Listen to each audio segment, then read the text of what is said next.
Mike, how are you celebrating the life of Hulk Hogan today, Mike? Oh God, I hate Hulk Hogan. He's a fucking scab piece of. We should absolutely do an anti-Hulk Hogan segment. Hulk Hogan is dead, thank God. Hulk Hogan is dead. Good riddance. All right, let's take a look. Hulk Hogan dead. Hulk Hogan dead at 71. Good fucking riddance.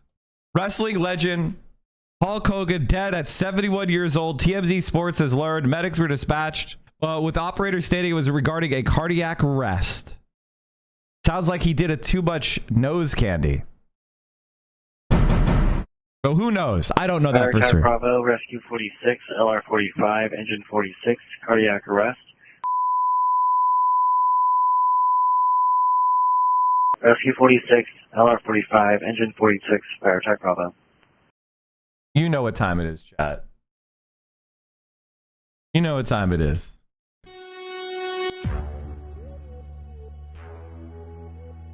Fuck Hulk Hogan. He worked with a bunch of shadowy billionaires to destroy, what was it, BuzzFeed? Which media corporation did he destroy that did accurate information? Gawker. Yeah, it was Gawker. Thank you. Not BuzzFeed. He worked with, like, was it Teal?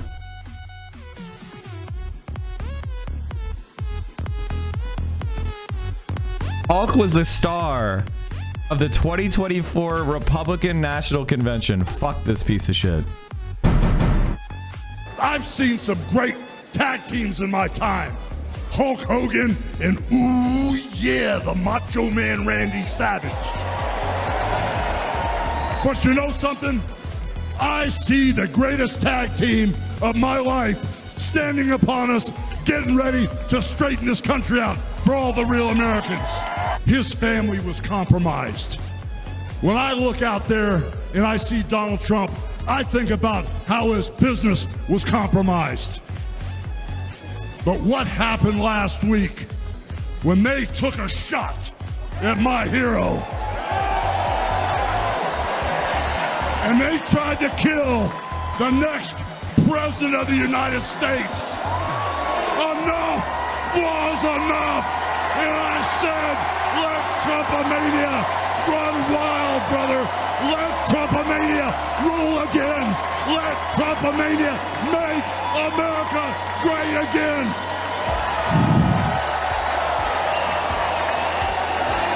Reggie, you cannot just give me a link to your hard drive to share a picture with me.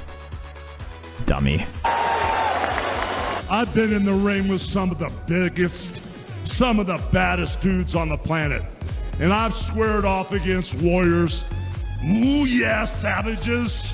And I've even, like I said, body slammed giants in the middle of the ring. And I know tough guys. But let me tell you something, brother. Donald Trump is the toughest of them all.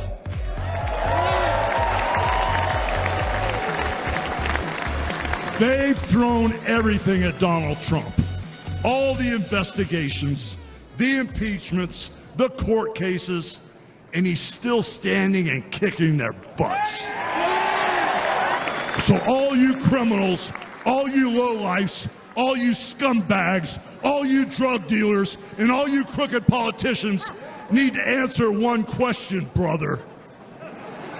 What you gonna do when Donald Trump and all the Trumpomaniacs run wild on you, brother?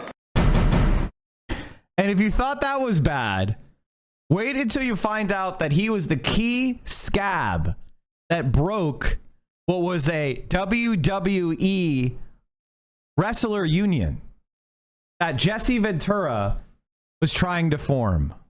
So let's play Jesse Ventura, right? You remember him. He's former governor of Minnesota, also a former wrestler, and has like a genuine independent style, like political ideology. Good anti-war politics. Yep. Some other stuff maybe a little too libertarian for my tastes.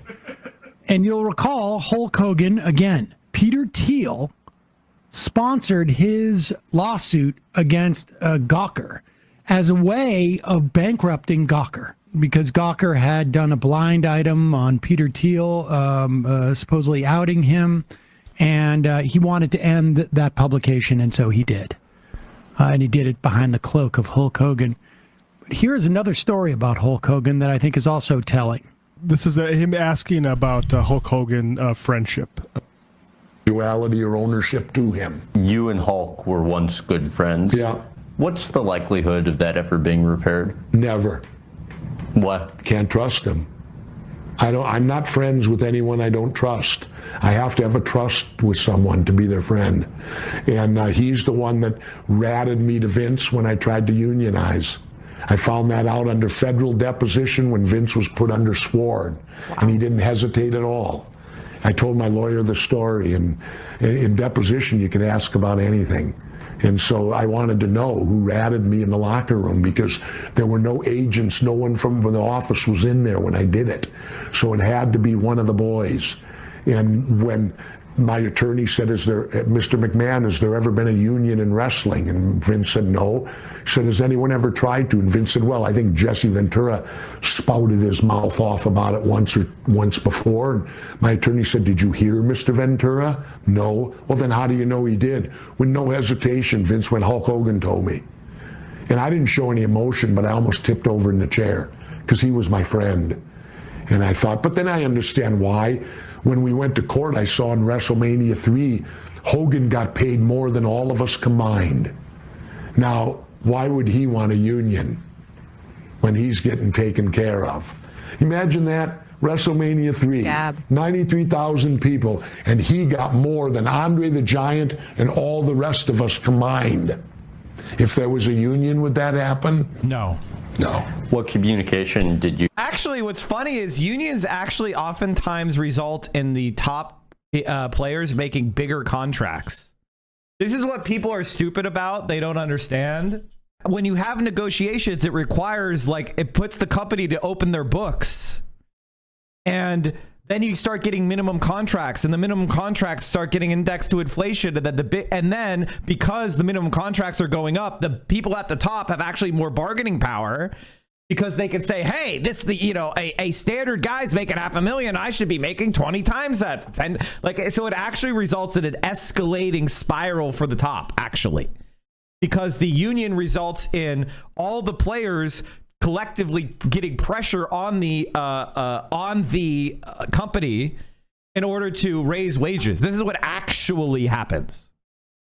And what ends up happening is scabs may get taken care of in the immediate short term, but they don't know what their actual value is, because how could they? It's just a single guy. Even the top draw doesn't know enough and doesn't have enough power in order to, like, counter the company. Now, that assumes your union is actually a good union. If it's a scab business union, which do exist, like, for example, the NFL players union is fucking terrible. But even then, they make millions at least. That's really interesting, because the WWE is infamously, or, pro wrestling, one of the remaining unprotected professional sports leagues in the country. They don't have a union because they use these exploitative independent contractor agreements with their wrestlers that also don't guarantee them health insurance. Like, professional football players have certain guarantees for the rest of their career. It's still threadbare. But because they have a players union, that helps them with health care going on in the future. I also think it's really interesting. I didn't think about this until you brought up how Gawker, that lawsuit, was funded by Teal, and then Hulk Hogan was the conduit. Media Matters just had to lay off a bunch of people. Oh, from Elon Musk. And Elon Musk is suing Media Matters, but Teal and Musk, come from the same background, and they're still connected business-wise. He learned that from Peter Thiel. He's trying to sue Media Matters, which does great work combating the right, because they were once critical of him Free the speech. same way This is a Teal threat did. to free speech in our society. Yes, right. And as they cry free speech. And wrestlers are truly, like, as you were saying, Emma, so exploited. Like, there was an interview a few years ago with the wrestler Bailey, and she basically was like, we have to drive to every single event where we never have a day off. If we're not live on TV, we're doing house shows or dark shows, so, like, which are, like, unbroadcasted shows, and they have to find transport, room and board for themselves, basically, despite being some of the most successful people in their industry. I will also say my estimation of Jesse Ventura went up considerably too with that. with that story. I mean, Dana he met White, with Castro, yeah. Dana White is very anti-union as well. Yes. And like that's literally, chat, that's pretty much it. Hulk Hogan was a right-wing shill, a scab, and a sociopathic fucking loser. And on top of this, he was a racist.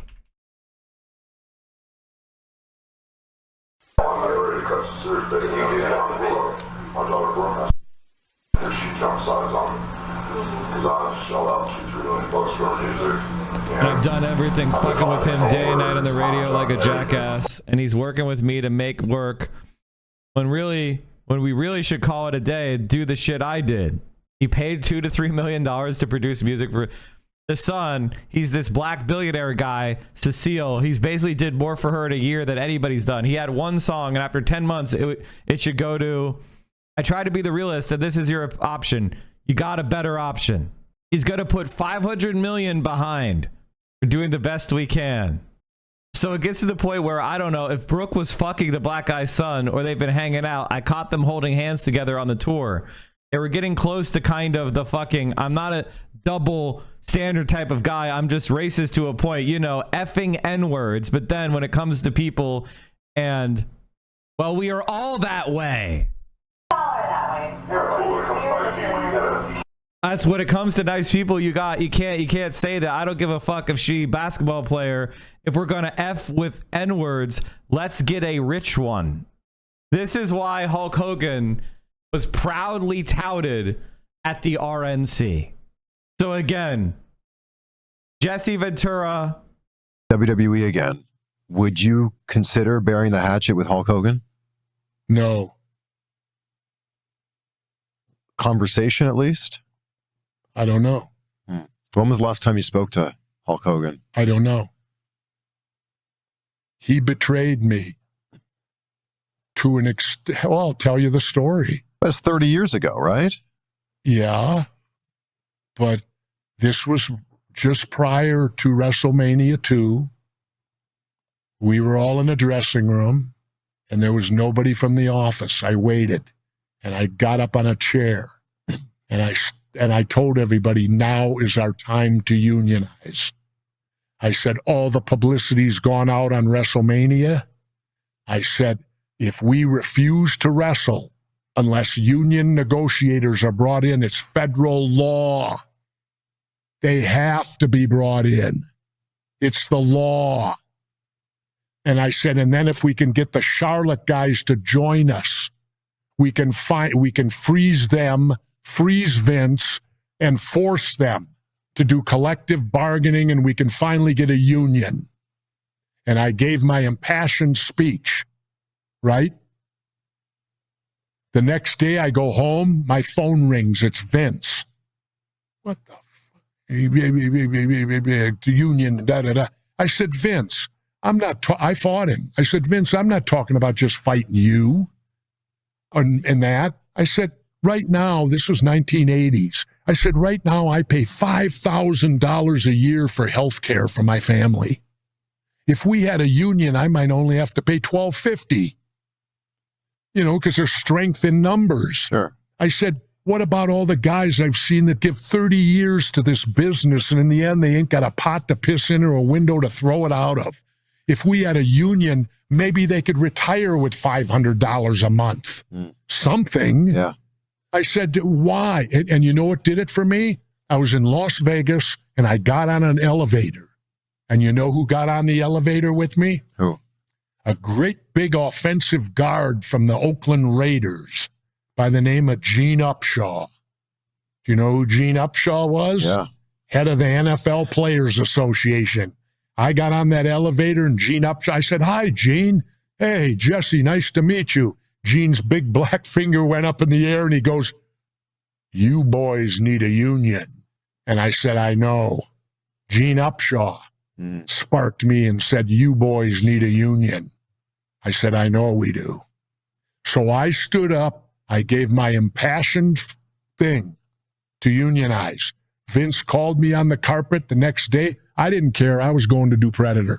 And then when I came back to Vince, I told Vince, you don't have to worry about me speaking out on union no more.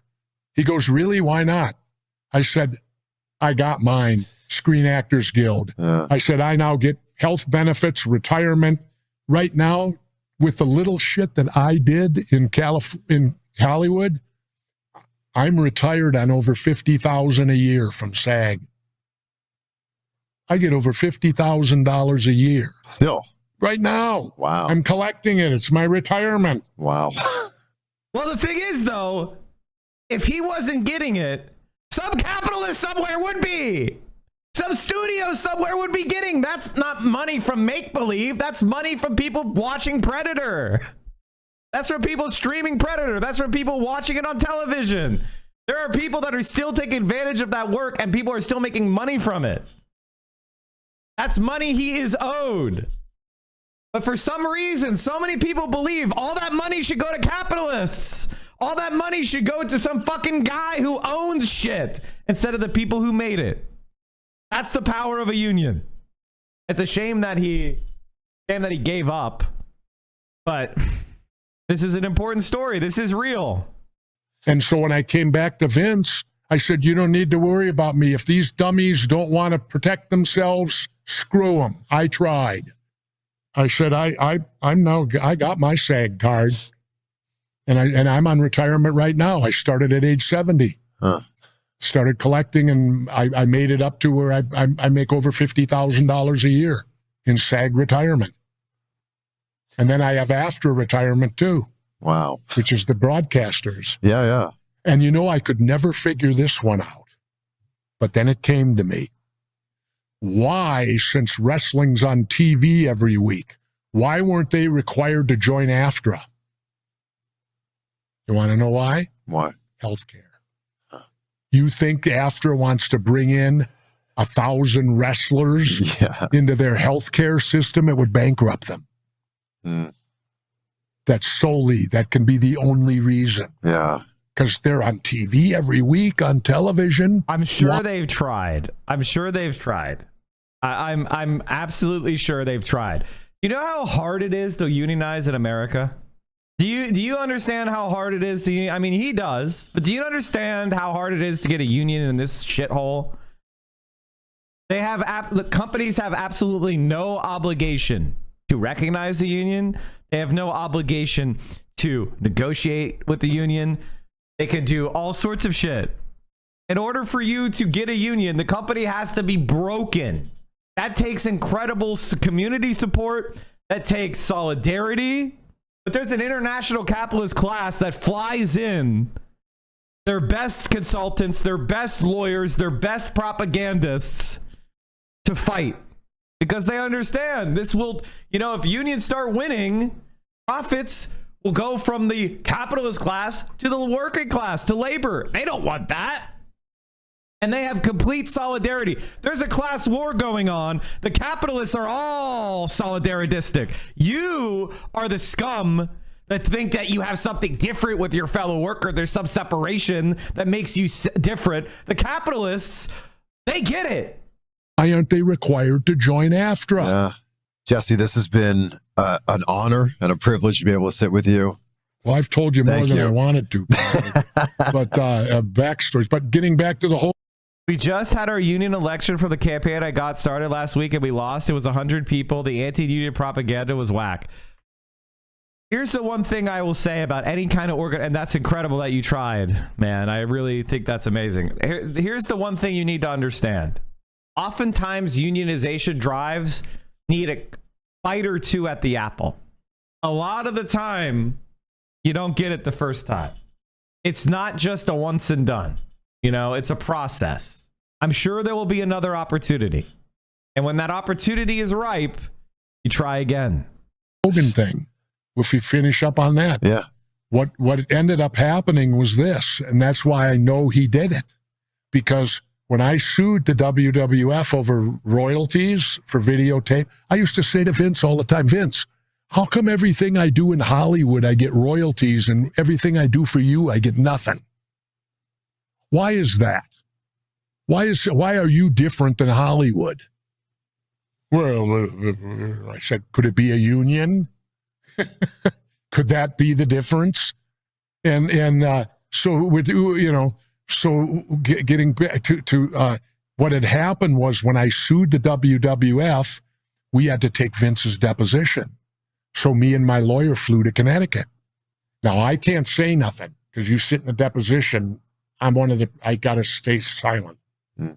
But I told my attorney the whole story. I said, if you can find out who ratted me, who was the rat? Who was the, as we called him, what were they called in the old days? What did they call them again? Stooge. Yeah. Office stooge. That's what it was called in the old traditional days of territories. The office stooge. Who was the office stooge that stooged me to the office? Yeah.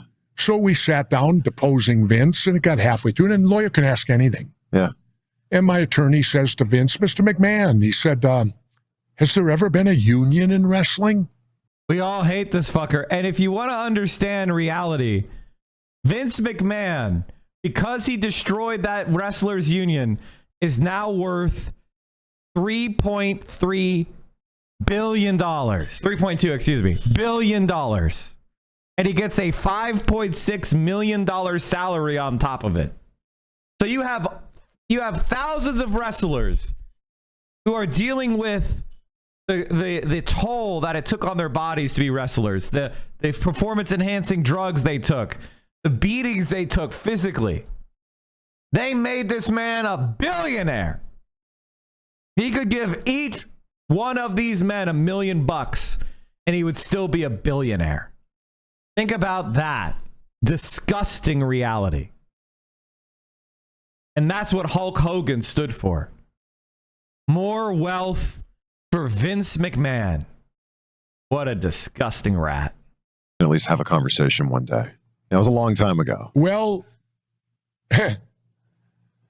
when you have a guy who's as narcissistic as Donald Trump, it ain't going to happen until I hear an apology from him. From Hulk Hogan? Yeah. What's Donald Trump have to do with that? He's the narcissist like Hogan. Oh. You know, birds of a feather flock together. I see. Yeah. Well, I heard he was at the Republican convention. I already heard about that. Hogan was there. Yeah. Yeah. They had to write, if somebody wrote here, they'd have done better with Doink the Clown. No, it's in the paper here. They said Doink the Clown would have been better. That's my friend Matt, the late Matt Bourne. I consider Jesse Ventura to be a national treasure. The independent Reform Party governor of the state of Minnesota, right? Didn't he build like a massive light rail? Truly the GOAT. Truly the GOAT. A free American. And honestly, he really does represent the average American. It's Jesse Ventura. That's their brain.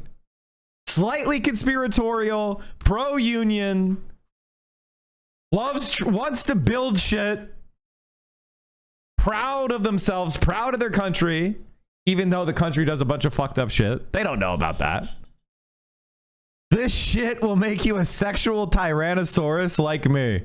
I mean, I think legitimately Predator is one of the best action movies of all time.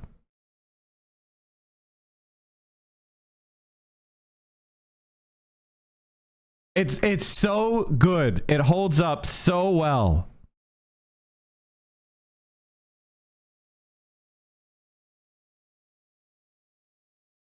I just want a clip of Jesse Ventura's character's lines.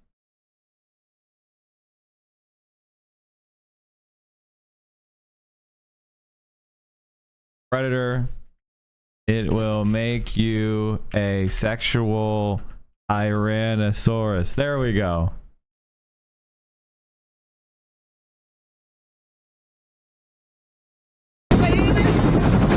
A short? Nobody wants a short. Get that stinking shit out of my face. bunch of slack-jawed faggots. Oh, God damn it. Around here, this stuff will make you a goddamn sexual tyrannosaurus. Just like me. Yeah, strap this on your sore-ass plane. God damn it, chat. I forgot about the F slur. God damn it. Wait, another great moment with Jesse Ventura when he dealt with Fidel Castro directly. Now we're in a Jesse Ventura love section. To trade with Cuba, to convince the Bush administration to let Minnesota trade with Cuba? I don't know. I had great people working for me. They came to me with results. Guess what? We get to go to Cuba and we get to set up trade relations in a country that has an embargo. For some reason, the embargo on medical and agricultural got temporarily lifted. What do you remember from your trip there? Everything. It was exciting. Today, I think I'm the only elected official who can say, while elected, met with Fidel Castro over the objections of the Bush administration. What did they say to you? I don't know. They didn't want me to. And my response was, well, am I supposed to just believe you guys? I want to go to Cuba and see the place. If I get to meet with Fidel Castro, I get to meet him face to face and draw my own opinion of the man, not what my media or what you tell me. And that was an exciting. I now have a huge picture of me and Fidel Castro on my wall at home. How many people can say they have that? Probably not too many. How many elected officials in America, while elected, can say they have that? What was he like? I found him, I'll tell you, he had the most unique handshake I've ever shook, and I've shook a lot. He wound up and thrust his hand down.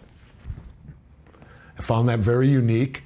He looked me right in the eye and he said, "You're a man of great courage."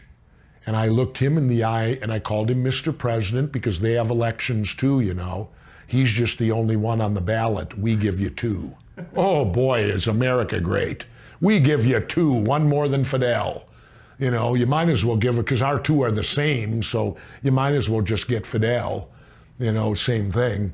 But he said, "You're a man of great courage." And I looked him in the eye and said, "Mr. President, how can you say that? You don't know me." And he said, "Because you defied your president to come here." He knew everything. And I looked at him and I said, "Well, you'll find that I defy most everything." And he laughed. Now, to end the story, when we finished, he invited me to come back again and to bring my wife and children as his guest. And I'm contemplating it now, trying to do it because we can go now. Did you know the State Department banned my wife's passport? She wasn't allowed to go with me. Why? Well, what do women do when men go on business trips? They shop. They didn't want any money spent in Cuba, like my wife is going to prop up the Cuban economy. How ridiculous. Think about that. She wasn't allowed. We're a free country, and yet my government told my wife she could not accompany me on this trip. Right, which is remarkable. I love Jesse. He's such an average American. He's like the quintessential American. And that's complimentary. That's complimentary. He's like the version of America that is good. And there's some warts there, you know, there's some problematic shit there. But he's a real fucking person. Warts and all. He sees what's right and he goes right ahead. And yeah, he may be a little bit grug, you know, he may be a little bit thick-headed, but he's always pulling in the right way. You were the governor. Allowed to go, right? Yeah. Home of the brave, land of the free, right?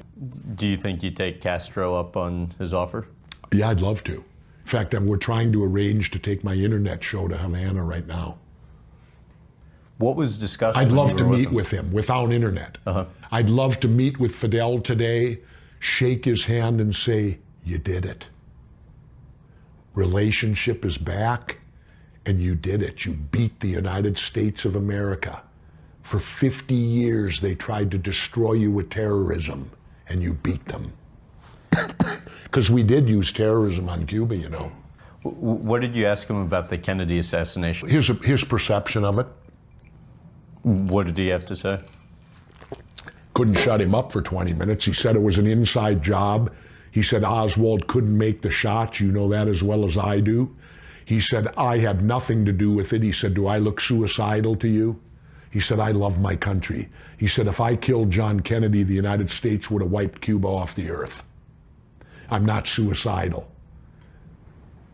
He didn't have anything to do with it. And he's correct. Oswald couldn't make the shots, and it was an inside job. True. True. The CIA did it. I think Oswald was part of it, personally. My personal theory is that the CIA basically put him there, you know, set him up. I think they kind of, you know, everything about the Kennedy assassination doesn't make sense.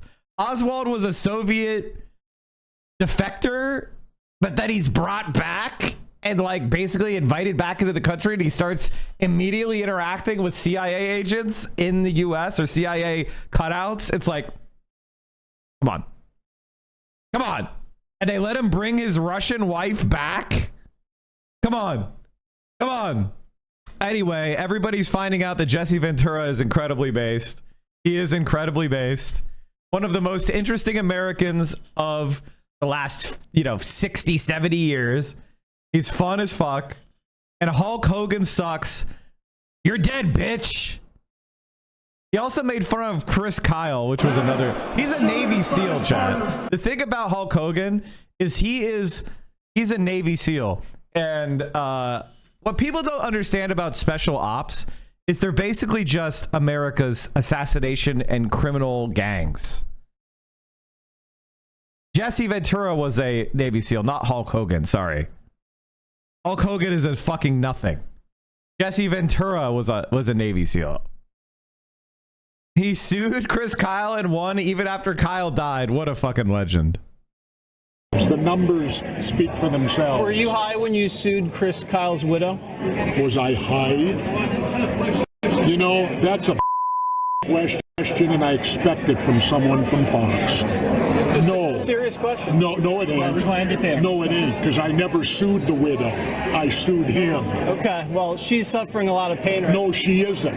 How do you know that? Because insurance pays for it all. She hasn't paid 1 cent. How do I know it? It's my case. So you stand by that? The case got overturned because the truth came out. Insurance is paying for all of it. It isn't costing his family a cent.